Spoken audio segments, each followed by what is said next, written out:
Huwag kang matakot sa paggawa ng tama.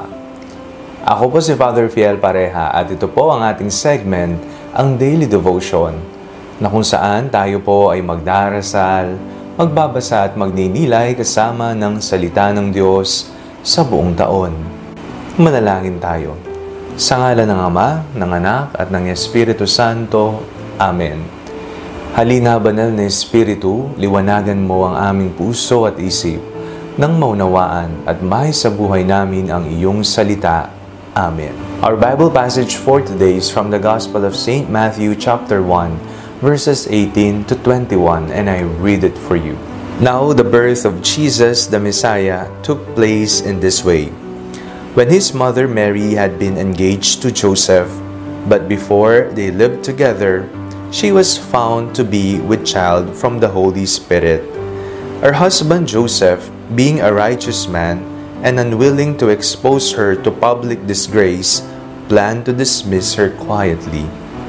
But just when he had resolved to do this, an angel of the Lord appeared to him in a dream and said, "Joseph, son of David, do not be afraid to take Mary as your wife, for the child conceived in her is from the Holy Spirit.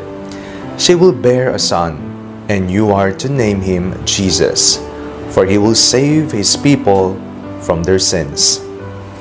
Ngayong araw pong ito, ating pong ginugunita ang dakilang kapistahan ni San Jose, asawa ng Birheng Maria.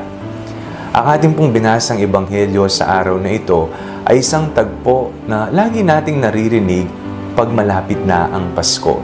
Ito po ay bahagi ng kwento ng Pasko, na kung saan may nagpakitang anghel kay San Jose at ipinaalala niya sa kanya na huwag siyang matakot na tanggapin ang Birheng Maria bilang kanyang asawa, sapagkat ang kanyang dinadalang anak sa kanyang sinapupunan ay lalang ng banal na Espiritu, ang anak ng Diyos.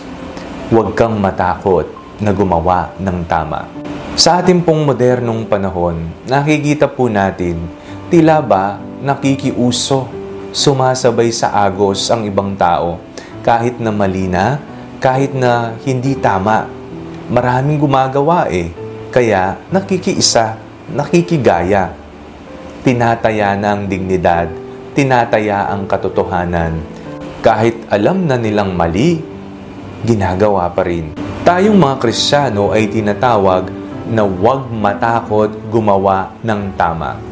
Kahit isa ka na lang sa iyong opisina na gumagawa ng tama, kahit mag-isa ka na lamang na natitira sa loob ng paaralan na hindi napapasilo sa pangungopya o pangungodiko, basta binibigay mong sarili bilang isang mabuting mag-aaral, nag-aaral ng husto, bilang isang Kristiyano, yan ang panawagan mo. Tayo pong lahat, saan man tayo naroroon, katulad po ni San Jose, ay iniimbitahan ng Diyos na huwag matakot.